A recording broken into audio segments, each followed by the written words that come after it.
നമസ്കാരം. നാരായണ ഗുരുവിൻ്റെ ആത്മോപദേശ ശതകം 100 ധ്യാനങ്ങൾ. ധ്യാതാവ് ഗുരു നിത്യചൈതന്യയതി.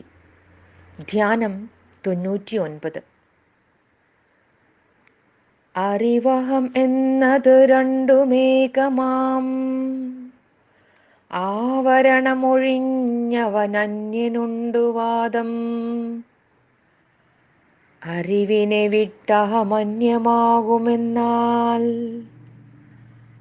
അറിവിനെ ഇങ്ങറിയാനുമാരുമില്ല.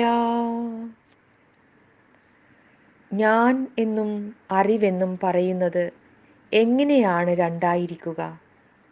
അത് സാധ്യമല്ല. അറിവിനെ ഞാൻ എന്ന പ്രമാതൃ ചൈതന്യത്തിൻ്റെ ചക്രവാളത്തിൽ ഒതുങ്ങി നിന്നുകൊണ്ട് കാണുമ്പോഴും ഇത് എന്ന പ്രമേയ ചൈതന്യമായി പ്രദ്യോതിപ്പിക്കുമ്പോഴും സുനിശ്ചിതമായി അറിയുന്നു എന്നുള്ള പ്രമാണ ചൈതന്യത്തെ ആലംബമാക്കുമ്പോഴും വാക്യവൃത്തിയുടെ വിശേഷാകാരത്തിൽ സംഗതമായി വരുന്ന കേവലം വാങ്മയ രൂപഭേദങ്ങൾ മാത്രമാണ് ഞാൻ എന്നും ഇത് എന്നും അറിയുന്നു എന്നുള്ള വ്യത്യസ്ത ഭാവങ്ങൾ. അറിവിൻ്റെ അന്തരസ്ഥമായ ഏകത ശ്രദ്ധാലുവായ ഋഷി മാത്രമേ എപ്പോഴും ഉണർന്നു കണ്ടുകൊണ്ടിരിക്കുന്നുള്ളൂ.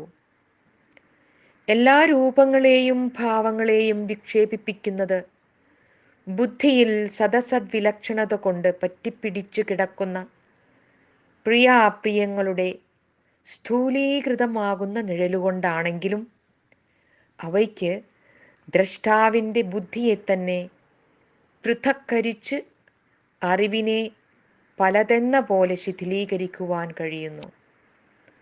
ഇപ്രകാരം സ്വയം വഞ്ചിതമാകുന്ന ബുദ്ധിക്ക് പ്രമാതൃപ്രമേയ പ്രമാണങ്ങൾ ഒന്നാണെന്ന് സമ്മതിക്കുവാൻ പ്രയാസം കാണും. മായാമൂടു പടമൊഴിഞ്ഞു പോകുന്നതുവരെ അവർ പലവിധത്തിലുള്ള യുക്തി പറഞ്ഞ് നാനാത്വം സ്ഥാപിക്കുവാൻ ശ്രമിച്ചുകൊണ്ടിരിക്കും.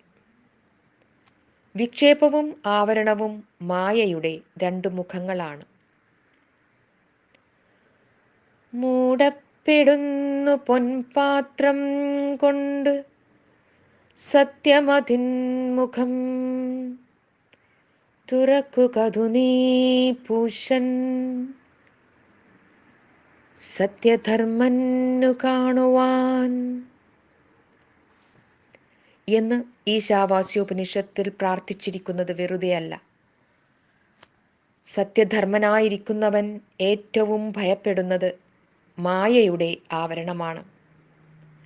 ആവരണം ഒഴിഞ്ഞവൻ മാത്രമേ അഹവും അറിവും ഒന്നു തന്നെയാണെന്ന് വ്യക്തമായി കാണുന്നുള്ളൂ. ബൃഹദാരണ്യകോപനിഷത്തിൽ സൃഷ്ടിയെപ്പറ്റി 1-ാം അധ്യായത്തിൽ പറഞ്ഞതിനു ശേഷം ഇപ്രകാരം പറഞ്ഞിരിക്കുന്നു.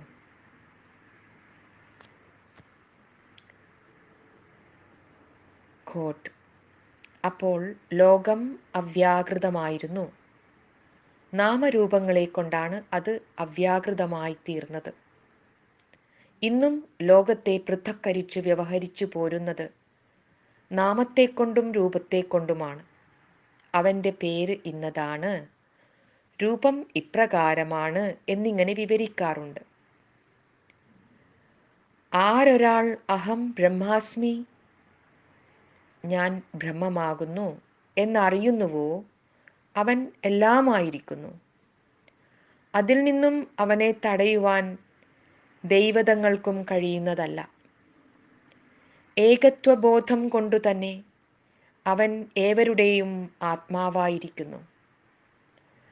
അറിവിൽ നിന്നും വിമുക്തമായി ഞാൻ എന്ന് വ്യവഹരിക്കുന്ന ഒരു സത്ത എവിടെയെങ്കിലും നിലകൊള്ളുന്നു എന്ന് വിചാരിക്കുക യുക്തിസഹമല്ല. ഏത് വ്യവഹാരത്തിനും അറിവ് അത്യന്താപേക്ഷിതമാണ്. ജ്ഞാതാവിനെ കൂടാതെ അറിവ് സ്വയമേ പ്രകാശിക്കുന്നതായി വാദത്തിനു വേണ്ടി സമ്മതിച്ചാലും അറിവെന്ന് അതിനെ വിശേഷിപ്പിക്കണമെങ്കിൽ അത് ആരുടെയെങ്കിലും അറിവായിരിക്കണം. അറിയാൻ ആരുമില്ലെങ്കിൽ അറിവിനെ അറിവെന്നുള്ള പേര് തന്നെ നിരർത്ഥകമായി ഭവിക്കും. ഉപരിതനത്വവും അനുപ്രസ്ഥതയും ഒരേ പരമമായ സത്യത്തിൻ്റെ നിരാകരിക്കാനാവാത്ത ചതുഷ്പാദ രഹസ്യങ്ങളാണ്. അഹം ബ്രഹ്മാസ്മി എന്ന മഹാവാക്യത്തിലും തത്വമസി എന്ന മഹാവാക്യത്തിലും അഹം എന്ന അനുപ്രസ്ഥതയെ ബ്രഹ്മം എന്ന ഉപരിതനത്വത്തിലും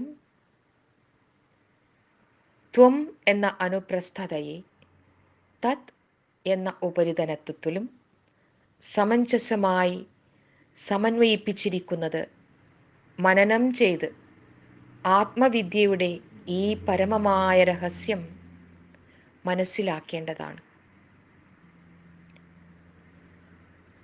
ഓ